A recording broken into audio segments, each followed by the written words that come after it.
He didn't scream, didn't beg, didn't even hesitate.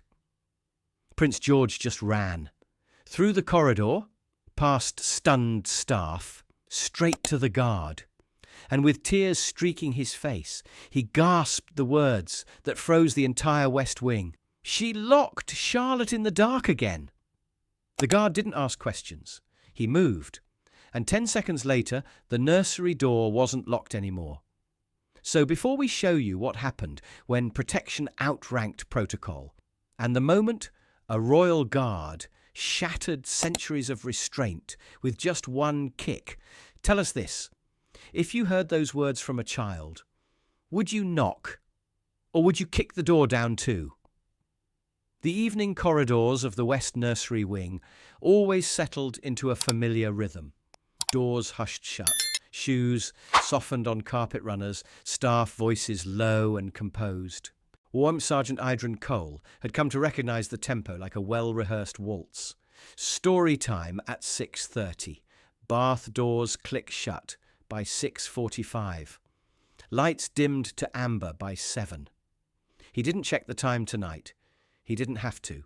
The palace ran to its own heartbeat, and he'd learned to feel when it skipped, but something tonight felt off. Cole stood at his post near the corridor junction, where two side halls met like a silent crossroads. His ceremonial uniform sat crisp against his frame. Red tunic brushed and starched, black boots polished until the hallway sconces shimmered on the toe. He wasn't relaxed. Royal guards never were, but he wasn't tense either. Then came the sound no guard ever wants to hear in a nursery wing. Running. Not the patter of childlike play, not the muffled thump of mischief. Running. Cole turned his head. And there, charging full down the eastern hall, was Prince George. The boy's face was red, streaked. His navy jumper was twisted at the collar as though yanked during panic. And his breath, ragged and sharp, came with a voice that hadn't yet learned when to stay silent. "She locked Charlotte in the dark again." The sentence hit harder than a bullet. Cole didn't flinch. He didn't kneel. He dropped to one knee in a controlled descent, eye level with the boy in a single breathless motion. George skidded to a stop in front of him, words still tumbling, eyes wild. She said not to tell, but it's dark again, and she said Charlotte was lying, and who? Cole asked, just the one word, calm, focused. George blinked. He opened his mouth, then closed it. His chest heaved, and then he whispered, "You'll get in trouble." Cole didn't blink. He stood. He didn't radio. He didn't ask permission. He started walking. His pace was fast, not frantic. Boots hitting marble with silent discipline. Behind him, George followed 2 steps, then stopped, back against the wall. Staff down the hall stiffened. A footman moved to intercept, hand half raised in confusion. A junior aide mouthed, "Is something wrong?" But Cole was already past them. No one blocked a royal guard walking like that. Not unless they wanted to answer to more than protocol. He turned the final corner, now staring down the last 10 feet of corridor, toward nursery chamber 2C. Charlotte's room. The curtains drawn behind the window, the seam of light beneath the door. Gone. He stopped, listened, no murmurs, no shifting sheets, no quiet hum of bedtime storybooks or flickering bedside lamp. Just silence. And silence. Yah in a room built for children was wrong. Cole glanced once at the control panel beside the door. No breach alerts, no emergency pings. Technically, nothing was wrong, and yet everything was. He didn't knock. He didn't call out. He raised one boot and kicked. The blow landed at the perfect seam, just above the lock housing. The sound was violent, clean, final, a crack of rupture in a corridor designed for peace. The door burst open, and the silence inside deepened. The door slammed inward, striking the stopper with a crack that echoed down the corridor behind him. Somewhere, a staff member gasped. Someone else shouted his name. Cole didn't turn. He stepped inside. The room smelled wrong first. Stale, airless. The faint, trapped scent of closed curtains, and unlit space. Charlotte's nursery suite was designed to be soft. Pastel walls, low lamps, toys arranged with ceremonial neatness. Even the furniture edges were rounded, softened for royal children who were never supposed to collide with anything sharp. Now it felt abandoned. The curtains had been drawn tight, sealing out even the thin glow of the palace grounds. The overhead lights were off. Only a weak slice of corridor light spilled through the broken doorway behind him, casting long shadows across the carpet. His eyes adjusted quickly. Years of training. He scanned the room in practiced sweeps. Bed untouched, blanket folded, nightdress laid out with deliberate care. But no child in the bed. Cole stepped farther in, boots silent now on thick carpet. He listened. Nothing. Then, movement. Not sound, just the slightest shift in shadow near the far corner. Behind a small ceremonial reading chair positioned near the wall, a place no child would normally sit at night. He crossed the room in long strides and found her. Princess Charlotte was curled tightly into herself on the floor, knees pulled to her chest, forehead resting against them, as if making herself smaller might make the dark forget she was there. Her hair hung loose around her face, bare feet tucked under her legs. She didn't look up when he approached. For a moment, Cole thought she might be asleep. Then her eyes opened, wide, reflective in the dim light, already awake, already waiting. He crouched slowly, making his presence deliberate rather than sudden. His voice, when it came, was low and even. "Your Royal Highness." She blinked at him, recognition arriving without surprise, as if she'd known someone would come eventually. Just not when. Her lips parted. The whisper that followed was so quiet he almost missed it. "I didn't say anything this time." Cole's jaw tightened, but nothing showed on his face. He shrugged off his ceremonial jacket in one fluid motion, the heavy red tunic sliding free. He draped it around her shoulders, wrapping it gently but firmly, sealing warmth around her small frame. Only then did she shiver. Not violently. Just a small tremor, like a body remembering it was cold after being still too long. He slid one arm behind her shoulders, the other beneath her knees. "May I pick you up?" he asked quietly. Charlotte hesitated, not from fear, more like someone checking whether permission still mattered. Then she nodded once. Cole lifted her carefully. She weighed almost nothing. Too little, he thought automatically. Palace children were fed on schedule, trained on schedule, slept on schedule, but weight was something else. Weight was comfort. She rested against his shoulder without resistance, fingers gripping the edge of his tunic. Behind him, the corridor erupted into movement. Radios crackled. Footsteps approached. A distant voice called for clarification. Cole turned and carried Charlotte toward the doorway, stepping back into the corridor light, and that was when the palace began to change around them. The moment Cole stepped back into the corridor with Charlotte in his arms, the palace shifted gears. There were no sirens, no flashing lights. Buckingham Palace did not panic loudly. It moved quietly, efficiently, like a body redirecting blood to protect a wounded organ. Cole felt it happen through his earpiece first, a soft, triple tone. "Jim, internal priority." Then a calm voice from Palace Control, stripped of ceremony. "West Nursery Corridor. Status breach detected.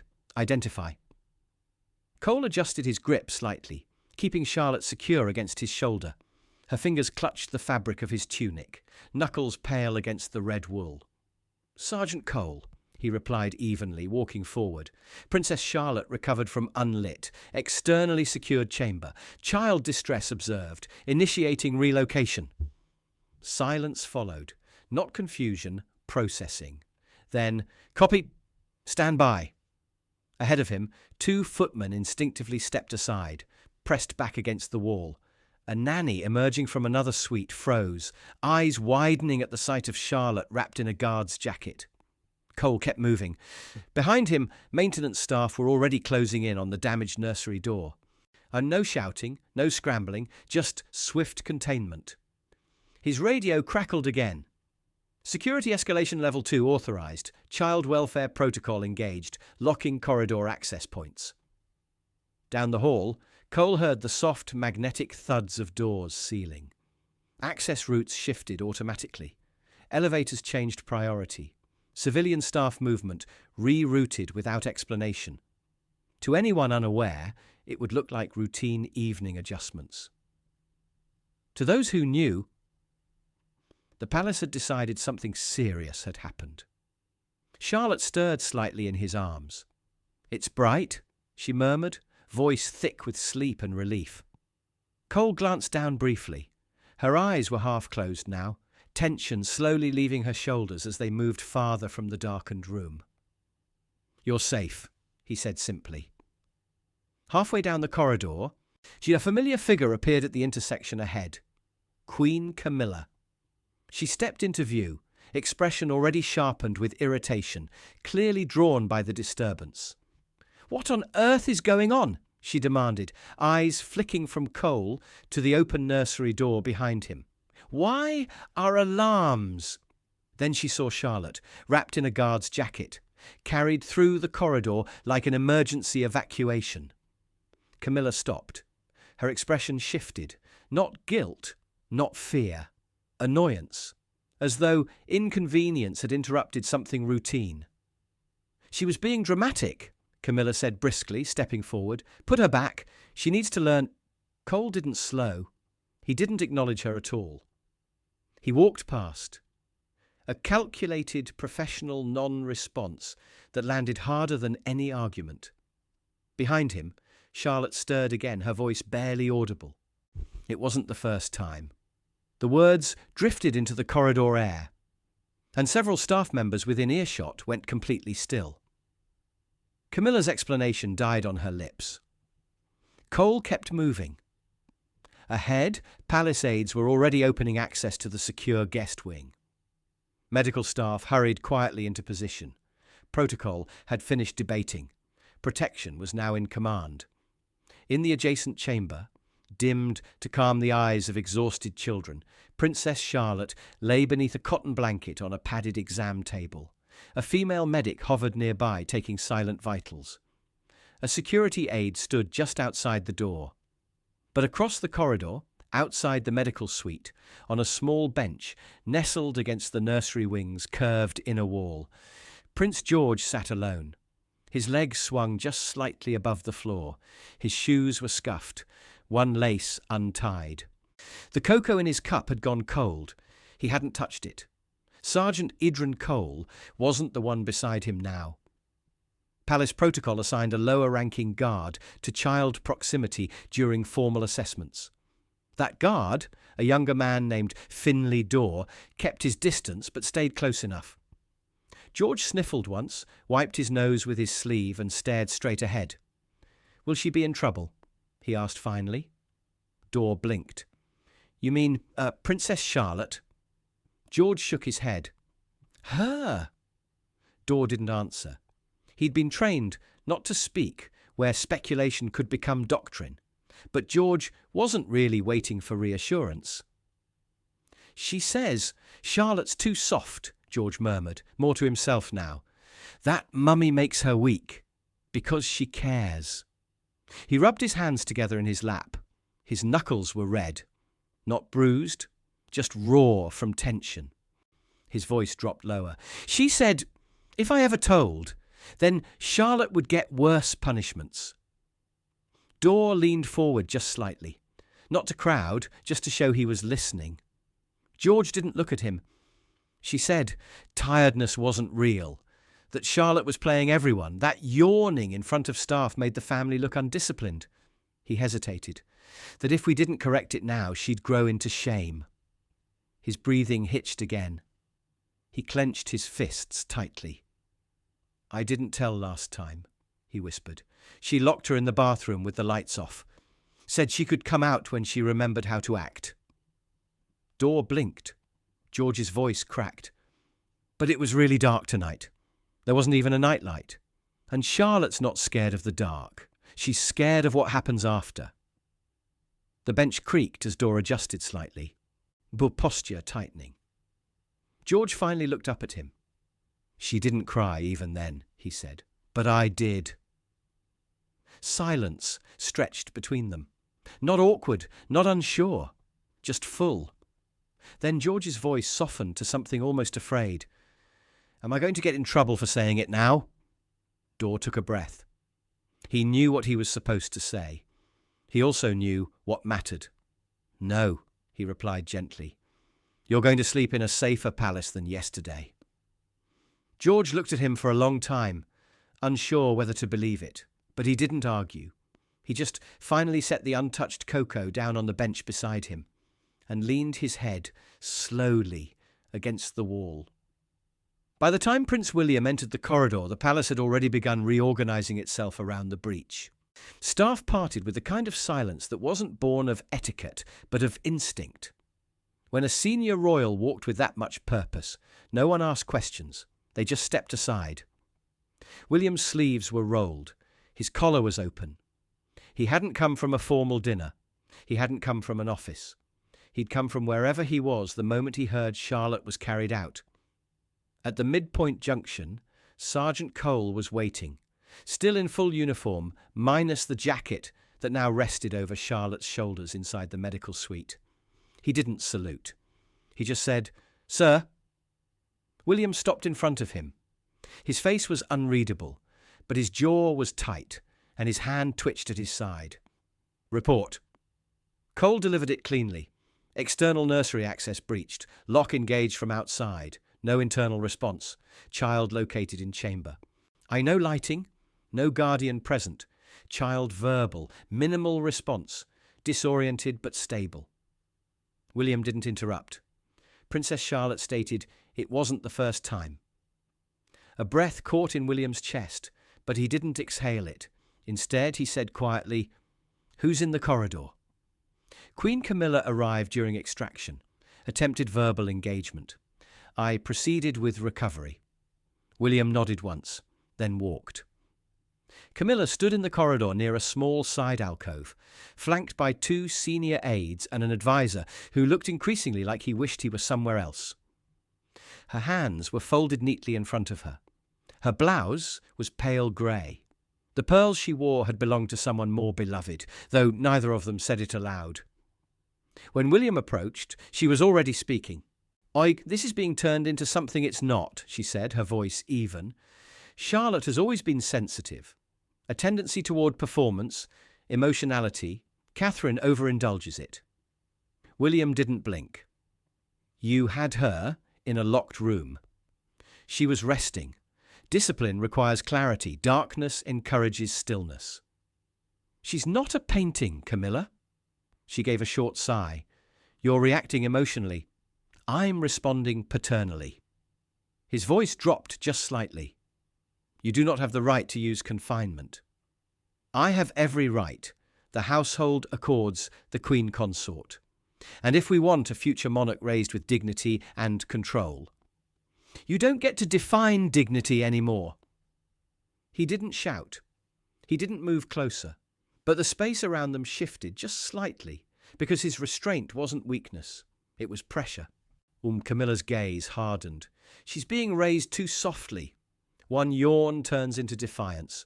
One skipped step in the dance, and suddenly your daughter's trending as relatable on TikTok. Is that what you want? "I want her unafraid of bedtime." Silence snapped between them. Camilla folded her arms. "You're undermining decades of training because of one moment." William's voice lowered again.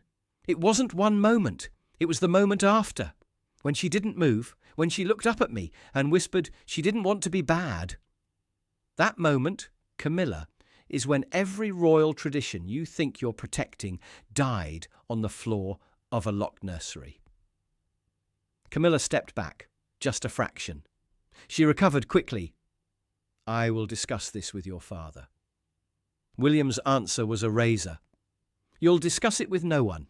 Your access to the children's wing is revoked immediately." "You don't have the authority. I just used it." He turned to the nearby guard on duty, a second post at the end of the corridor. Escort Queen Camilla to her quarters. She is not to come within 10 corridors of any minor member of this family. Camilla's eyes flared. This is a mistake. Cole had just stepped into view. William didn't even look at her when he said, "No, the mistake was yours." And as the guard stepped forward, Camilla hesitated, but only for a moment. Then she walked. Not as queen, but as someone escorted like a risk. The official order came through 6 minutes after Camilla was escorted from the corridor. It wasn't shouted, wasn't posted. This wasn't even marked urgent. It was simply logged into the palace security management system with amber-level clearance, high enough to demand immediate compliance, low enough to avoid external notice. Directive: Child Welfare Escalation.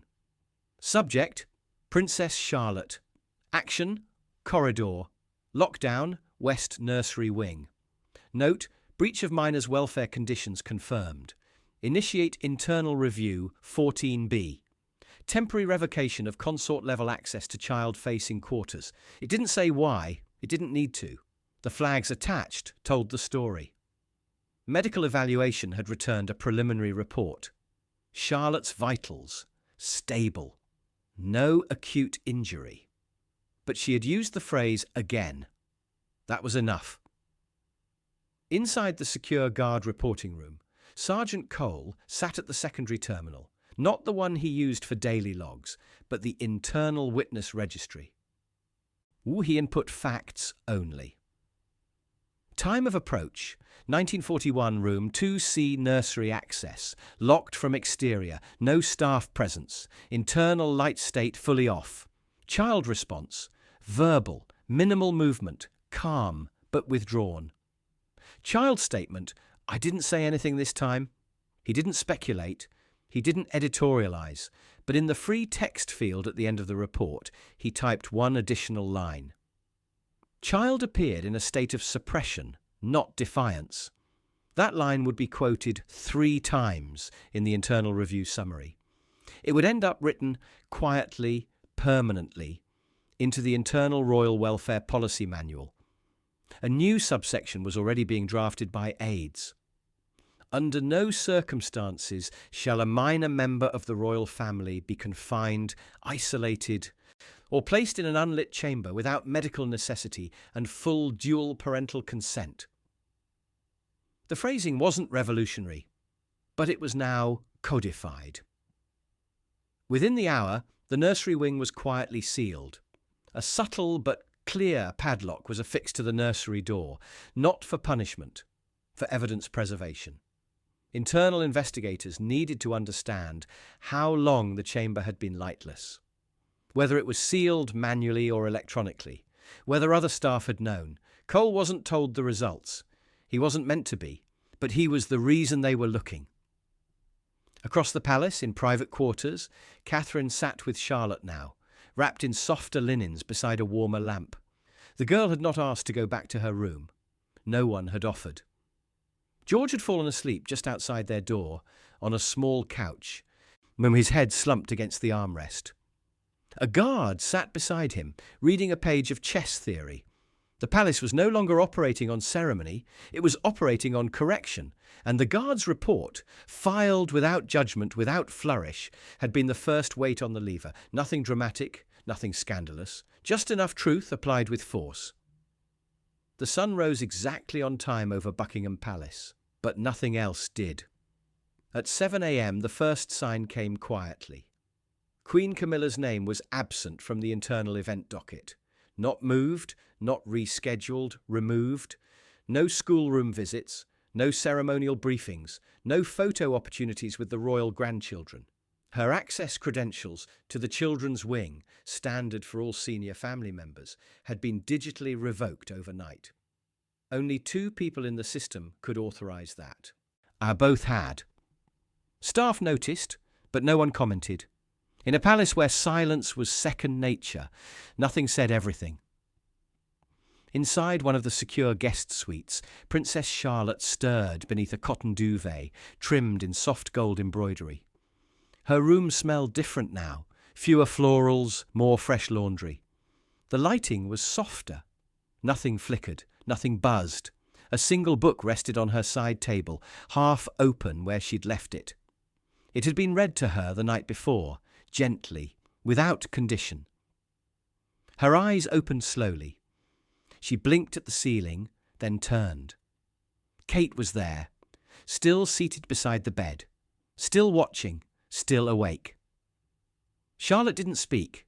She didn't need to. Kate leaned forward and tucked a strand of hair behind her daughter's ear. "You slept?" she said quietly. Charlotte nodded. "And no one locked the door," she added. Charlotte nodded again, slower. In the hallway outside, George stood near the window ledge, chewing on the edge of a crumpet. He was still in pyjamas, but his expression had changed. Less panicked, still watchful. When the door finally opened and Charlotte stepped out, wearing a simple navy jumper and grey skirt, her hair half brushed and loose, he fell into step beside her without a word. They walked down the corridor together, passing morning staff who froze mid-step, and then they passed Sergeant Cole. He was in full uniform again, posted just outside the newly secured corridor junction. This time, he didn't need to move. Charlotte paused in front of him. She looked up. "You didn't knock," she said, not accusing, just curious. Cole's face remained still. "Didn't need to," he replied. Charlotte's eyes narrowed just slightly. Then she gave the smallest smile, not a bright one, not a child's grin, but something older, something quiet and real. She reached out and took George's hand again, and the two of them continued walking. Behind them, Cole's posture didn't change, but his gaze shifted past the children, past the soft morning light spilling across the marble floor, to the corridor where the old nursery door now stood shut. It had been padlocked overnight. Not to punish, to preserve. It would not be opened again without investigation, not for ritual, not for tradition, not even for royalty. Cole didn't clock out. He didn't log a departure. When his shift ended officially just after 7 o'clock, he remained at post, still in uniform, still upright, still watching. No one relieved him. No one needed to. The hallway was quieter than it had been in days. Not the cold hush of discipline or tension, but something else. A stillness earned, not imposed. Charlotte had been walked to her new suite. Her hand had been in Catherine's. George had peeled away halfway down the corridor, mumbling something about breakfast and not burnt toast again. A flicker of normalcy. No one forced it. No one corrected it. Inside her room now, Charlotte slept under light that stayed on as long as she wanted.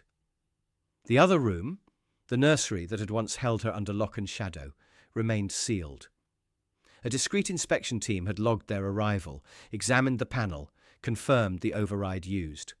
Queen Consort credential, time-stamped. No denials had followed. Nothing needed to be said. A new policy, Child Welfare Guideline 3.17, had been drafted by midday. No child within royal custody shall be restrained, confined or isolated without medical supervision and dual parental consent. Any violation shall trigger immediate revocation of custodial authority. It wasn't dramatic. It was administrative. But at the bottom of the document, 2 names had signed it. One in the bold royal script of William, Prince of Wales, and the other in careful block lettering, barely legible in the system registry. Sergeant Idran Cole, Royal Guard, West Corridor Division. No press release followed. No headlines shouted. But the nursery door stayed locked, and the guard stayed posted. Because once a child had to whisper, "I didn't want to be bad," into the dark, someone had to stand in the light and stay.